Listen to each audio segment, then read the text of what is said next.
तो rock versus Cody Rhodes जिस match की हम बातें कर रहे थे बहुत टाइम से कि भाई ये मैच हमें फ्यूचर में देखने को मिल सकता है, आज वो मैच एक रियलिटी बन चुका है। जी हाँ गाइस, बात करेंगे इसके बारे में भी और क्या हुआ है रॉ आफ्टर रेसलमेनिया में, सबके बारे में बात करेंगे स्ट्रेट अवे। सबसे पहले चलते हैं हम आज जो रॉ किक ऑफ हुआ वो किया भाई ट्रिपल एच वही थैंक यू वगैरह करते हैं क्राउड को, एंड उसके बाद वो इंट्रोड्यूस करते हैं नए undisputed WWE universal champion Cody Rhodes को। कोडी रोड्स आते हैं वहां पर, कोडी रोड्स भी अपना थैंक यू वगैरह बोलते हैं क्राउड को, और वो स्पेशली यहाँ पर रोमन रेंज को भी एक्नॉलेज करते हैं कि भाई उसका जो टाइटल रेन था वो इनक्रेडिबल था। वो एक्नॉलेज करते हैं रोमन रेंज को अपने इस हिस्टोरिकल टाइटल रेन जो कि उन्होंने 1316 डेज लॉन्ग अपने पास रखा। उसके बाद सरप्राइजिंगली हमें देखने को मिलते हैं वहां पर ड्वेन जॉनसन पर रॉक। अब रॉक आते हैं अपनी वही पीपल्स चैंपियनशिप के साथ। रॉक बोलते हैं भाई तेरे लिए इतनी मुश्किलें हमने कर दी थी, ये कर दिया था तेरे साथ, वो कर दिया था, बट उसके बाद भी तूने भाई ये काम कर दिया, उसके बाद भी तूने रोमन रेंज को हरा दिया। उसके बाद रॉक बोलते हैं यार मेरे को वो वाली चैंपियनशिप होल्ड करके देखनी है जो तेरे पास है। तो कोडी रोड्स बोलता है ठीक है भाई, जब तक तेरी चैंपियनशिप मेरे पास है पीपल्स चैंपियन वाली, तू ये होल्ड कर सकता है। तो दोनों ने अपनी अपनी बेल्ट जो है एक्सचेंज करी। रॉक ने थोड़ी देर उस बेल्ट को रखा, रॉक ने बोला भाई आई अप्रिशिएट, मतलब मजा आया इस बेल्ट को पकड़ के, और रॉक ने वहां पर स्ट्रेट अवे बोल दिया कि भाई अभी तो मैं जा रहा हूँ, सबको पता है कि मुझे जाना है, टाइम ऑफ है, मतलब जो भी उनका हॉलीवुड वगैरह वाला सीन है तो वो टाइम ऑफ ले रहे हैं। बट हाँ उन्होंने ये बोला कि जब भी वो वापस आएंगे तू उस वक्त चाहे चैंपियन हो चाहे तू चैंपियन ना हो, पर मैं स्ट्रेट अवे तेरे लिए आने वाला हूँ। तो दैट मीन्स यहाँ पर गाइस क्लियर हो चुका है कि हमें रॉक वर्सेस कोडी रोड्स देखने को मिलने वाला है फ्यूचर में। अब और लग रहा है ऐसा कि शायद समर स्लैम में इन दोनों का मैच होगा। तो समर स्लैम में सबसे ज्यादा चांसेस है इन दोनों के मैच के होने के। क्राउन ज्वेल भी एक साइड चांस है, बट उसमें शायद रॉक जो है वो बिजी होंगे उस टाइम, तो ज्यादा चांसेस है कि समर स्लैम में रॉक और कोडी रोड्स के बीच में मैच होगा। तो गाइस ये जबरदस्त होगा जब भी होगा। इसके अब जाते जाते रॉक ने कोडी रोड्स को कुछ पकड़ाया, और कुछ पकड़ाते हुए उन्होंने ये बोला कि भाई दोबारा ना मेरा दिल मत तोड़िए, और फिर कोडी रोड्स को वो पकड़ा देते हैं, दिखाते ही नहीं है वो क्या चीज है, और वो बोलते भी है कि तुझे इसे ओपन करने की जरूरत नहीं है। तो कोडी रोड्स उस चीज को पकड़ के अपनी जेब में डाल देते हैं। वो क्या चीज है क्या नहीं है कुछ नहीं पता किसी को, पॉसिबली वो आपको आगे चलकर धीरे धीरे पता चल जाएगा। डब्ल्यूडब्ल्यू ड्राफ्ट के बारे में बताती है 2024। तो ड्राफ्ट जो होने वाला है इस साल का गाइस वो होने वाला है अप्रैल 26 स्मैकडाउन के शो में, 29 अप्रैल रॉ के शो में। तो दैट मींस इस मंथ के एंड में हमें ड्राफ्ट देखने को मिलेगा। चीजें जो है वो इधर से उधर होगी, सुपरस्टार्स इधर से इधर होंगे, तो पॉसिबली आपको कोडी रोड्स भी स्मैकडाउन में जाते हुए नजर आ सकते हैं। या मे भी अगर कोडी को डब्ल्यूडब्ल्यू रॉ में रखना चाहती है तो फिर डेमिन प्रीस्ट स्मैकडाउन में जाएंगे, जिसके मुझे लग रहा है कि कम चांसेस है। आई होप कि कोडी रोड्स को वो स्मैकडाउन में भेजे। इसके बाद हमें देखने को मिलते हैं guys new world heavyweight champion Damian Priest with entire Judgment Day. अब यहाँ पर इंटरेस्टिंगली जैसे ही अपने आप को प्रेज कर ही होते हैं जजमेंट डे, तो बीच में आ जाते हैं आर-ट्रूथ। अब आर-ट्रूथ अपनी वही चीजें बोलने लग जाते हैं कि भाई मैं तो जजमेंट डे में हूँ, और जजमेंट डे मना करती रहती है इस चीज के लिए। फिर उसके बाद मिस भी हमें वहां पर देखने को मिलते हैं, एंड देन ऑसम ट्रूथ जो है वो चैलेंज कर देते हैं उनको 3-on-3 एक मैच के लिए, जहां पर आर-ट्रूथ बोलते हैं कि हमारा एक पार्टनर होगा जिसको तुम देख नहीं सकते। बट उसके बाद जब मैच शुरू होता है तो 2-on-3 मैच होता है, बट बीच में हम देखते हैं कि जॉन सीना भी वहां पर आ जाते हैं। जॉन सीना ऑसम ट्रूथ के साथ पेयर करते हैं, और obviously at the end John Cena and awesome truth इस मैच को जीत भी जाते हैं। तो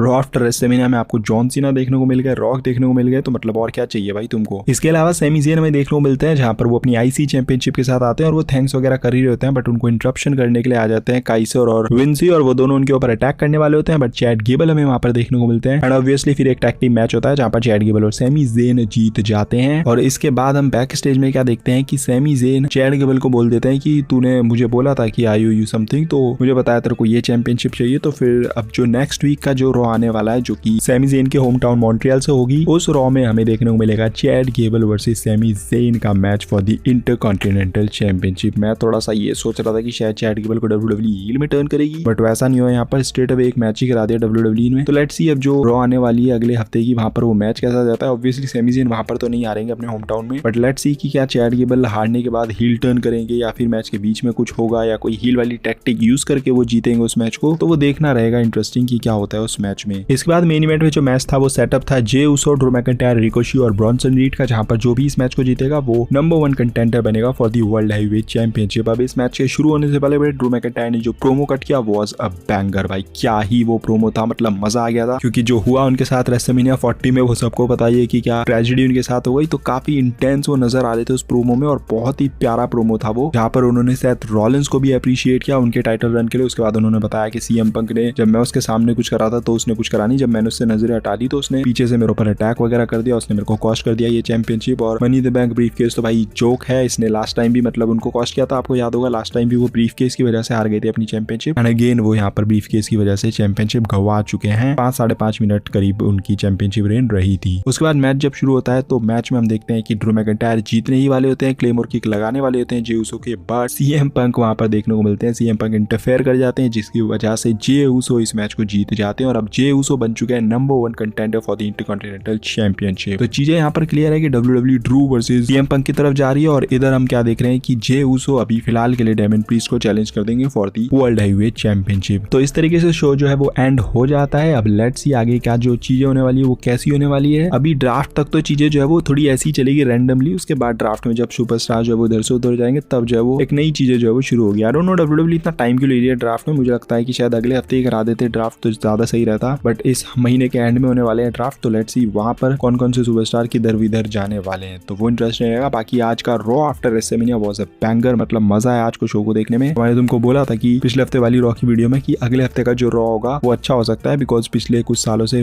विंस ने तो अच्छा बुक नहीं करा था raw after WrestleMania, but I hope कि ट्रिपल एच अच्छा बुक करेंगे और वैसा ही ट्रिपल एच ने किया, अच्छा बुक किया मेरे हिसाब से ये शो। अब लेट्स सी आगे चलकर चीजें कैसी होने वाली है और स्मैकडाउन का शो भी देखेंगे कि भाई वो भी कैसा जाता है। बाकी वीडियो अगर आपको थोड़ी भी पसंद आई तो don't forget to like, comment and smash the subscribe button. मिलता है अगली वीडियो के अंदर। Till then love you all and do not give up, just keep fighting.